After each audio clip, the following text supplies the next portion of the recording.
عمل کو زندگی کا حصہ بنائیں۔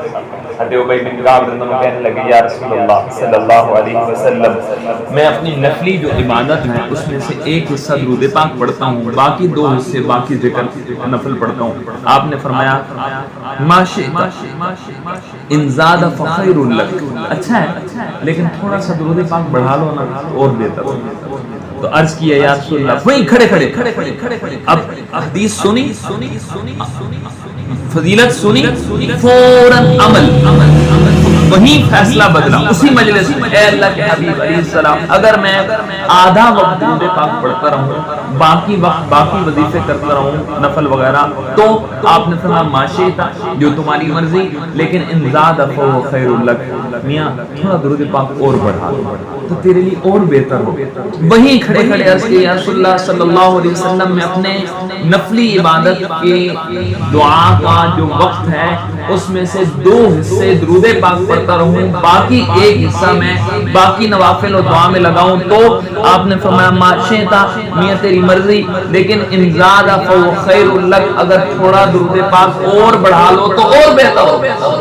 اب صحابی رسول کا کیفیت بنی اور فوراً کہا اے اللہ کے حبیب اگر میں نفلی دعا اور ذکر باقی سارے چھوڑ کے میں اپنا سارا وقت درود پاک میں لگا دوں تو میں سارا نفلی عبادت فرض عبادت کے لیے وقت تو دینا ہی دینا ہے، نفلی جو دعاؤں اور اذکار کا وقت ہے وہ میں سارے کا سارا وقت درود پاک ہی کو دے دوں تو مجھے کیا ملے گا؟ آپ علیہ السلام نے جواب میں دو جملے ارشاد فرمایا اذن تکفی ہمک ویغفر ذنبک۔ عجیب فضیلت ہے، دل کے کانوں سے سنیے گا۔ آج ہر گھر پریشانی میں مبتلا ہے، کسی کے بچی کے رشتے کا مسئلہ، کسی کی مالی مسائل، کسی کا کوئی مسئلہ، تو آپ نے ارشاد فرمایا میاں اگر تو سارا وقت درود پاک پر لگا دے، پہلا انعام تکفی ہمک، درود پاک کی برکت سے اللہ تیری ساری ٹینشنیں اور پریشانیاں ختم کرتا ہے۔ لوگ فون کرتے ہیں مولانا صاحب یہ پریشانی، کاروبار ٹھپ ہو گیا، بچے کا رشتہ نہیں ہو رہا، بچے کی جاب کا مسئلہ، فلاں اولاد نہیں ہو رہی، فلاں مسئلہ، زندگی مسائل کا نام ہے۔ تو کتنا خوبصورت حل بتایا۔ اور میں اکثر کہتا ہوں تجربے کی بات نہیں ہے لیکن اللہ کے نبی کے فرمان سے بڑھ کے کوئی بات نہیں ہے۔ کبھی گھر میں کوئی مسئلہ بنے، انسان مسائل ہوتے ہیں، یقین جانیے بیوی بچے دادی نانی والد بھائی بہنیں سارے گھر کو بٹھا دیں درود پاک، سارا گھر شروع ہو جائے اور درود پاک پڑھنا شروع کر دے، اللہ کی قسم چٹکیوں میں مسئلہ آئے، کوئی شک نہیں۔ وجہ کیا ہے؟ وجہ یہ ہے حدیث میں آتا ہے عام دنوں میں بندہ درود پاک پڑھتا ہے، عام دنوں میں مشہور روایت ہے، فرمایا 10 رحمتیں برسے، ایک دفعہ پڑھنے 100 دفعہ نہیں۔ اور سب سے مثلا سب سے چھوٹا درود پاک ہے صلی اللہ علیہ وسلم، سب سے چھوٹا۔ اب آپ نے ایک دفعہ پڑھا ہے، خدا کی قسم 10 رحمتیں برس گئیں، لیکن 10 نہیں، آگے بڑھتے ہیں۔ حدیث میں آیا یہ تو عام دنوں کے بارے میں، تو میں جمعے کے دن مسند احمد کی روایت ہے، جمعے کے دن جو آدمی ایک دفعہ درود پاک پڑھے گا اس پر 70 رحمتیں۔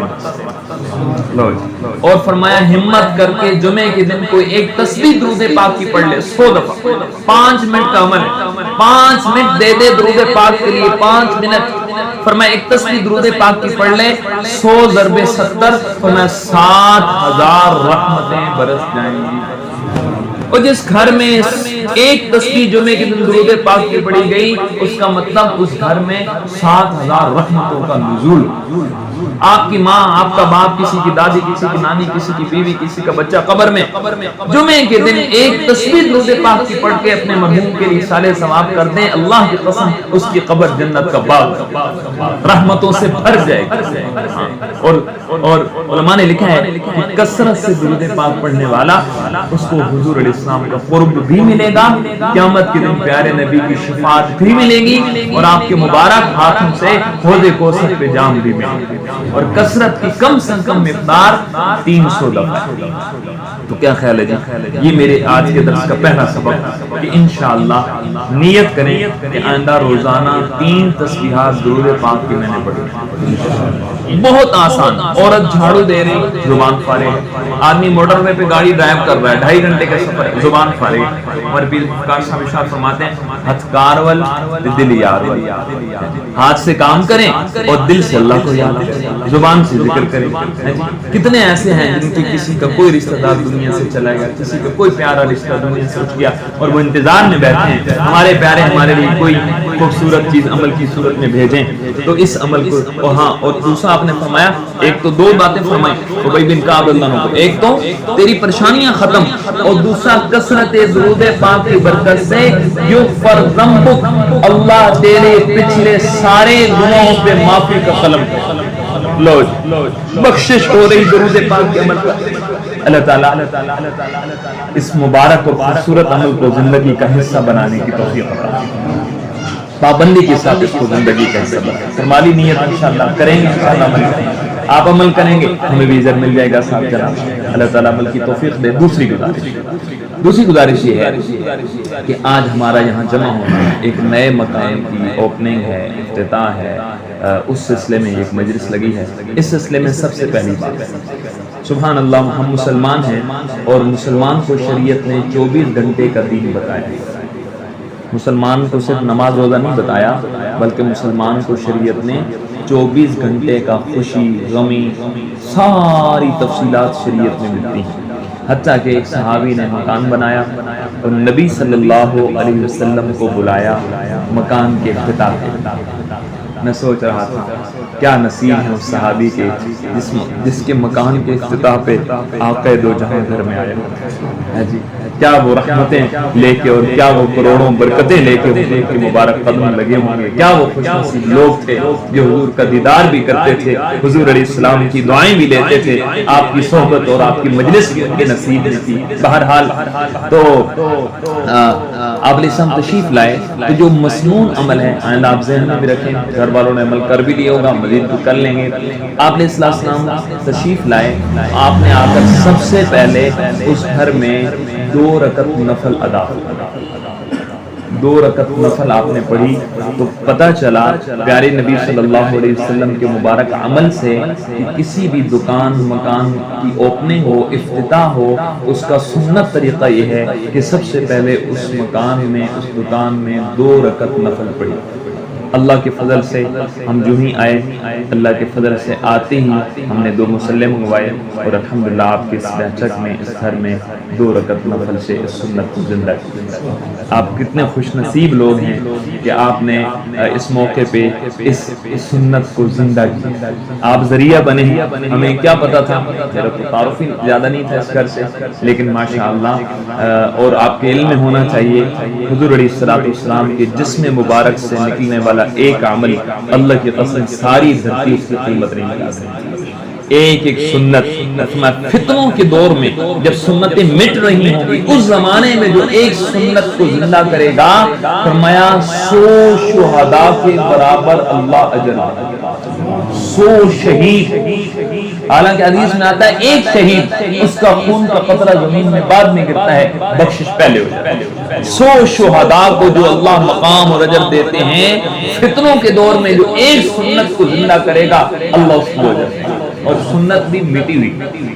اب عام طور پہ آپ نے دیکھا ہوگا کہ مکان کی لوگ کرتے ہیں, نئے مکان اوپننگ ہوتی ہے, لیکن کیا ہوتا ہے زیادہ زیادہ رشتہ داروں کو بلایا, اچھا کھانا کھلایا, اور بہت زیادہ کیا تو بچوں کو بلا کے ختم کروا دیا. قرآن بے شک کوئی شک نہیں کہ قرآن کے پڑھے جانے سے برکتوں کا نزول ہوتا ہے جی, بلکہ قرآن سے تو یہ بات ملتی ہے وَإِذَا قُرِئَ الْقُرْآنُ فَاسْتَمِعُوا لَهُ وَأَنصِتُوا لَعَلَّكُمْ تُرْحَمُونَ. قرآن پڑھنا تو بہت اونچی بات ہے. یہ آیت تو یہ بتا رہی جب قرآن پڑھا جا رہا ہو تو توجہ سے سنو. آگے فرمایا لَعَلَّكُمْ تُرْحَمُونَ, تاکہ رحمتوں کا نزول ہو. علماء نے لکھا ہے کہ جب قرآن سننے والوں پر رحمتیں اترتی ہیں تو پڑھنے والوں پر کیا رحمتوں کا نزول ہوتا ہے. جہاں قرآن پڑھا جاتا ہے بے پناہ رحمتوں کی بارش, برکتوں کے انبار لگ جاتے ہیں جہاں قرآن کی تلاوت.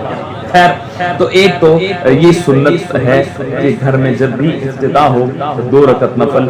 گھر والوں سے عرض ہے، مستورات سے بھی، مردوں سے بھی، جو اس گھر کے افراد ہیں، اگر اس پہ عمل نہ ہوا ہو ابھی تک تو سب سے پہلے انشاءاللہ مکروہ وقت کے علاوہ 2 نفل اس نیت سے. ویسے تو آپ نماز کے نفل پڑھے ہوں گے پہلے بھی، لیکن حضور علیہ السلام کا عمل ذہن میں رکھ کے اور پیارے نبی صلی اللہ علیہ وسلم کی سنت سمجھ کے کہ میرے محبوب علیہ السلام گھر کا افتتاح یوں فرمایا کرتے تھے، ان کے مبارک طریقے پہ جو عمل ہو جائے گا اس کی پھر قیمت ہی ہوگی، وہ پھر 100 شہداء کے اجر کے برابر جا کے چلے گا.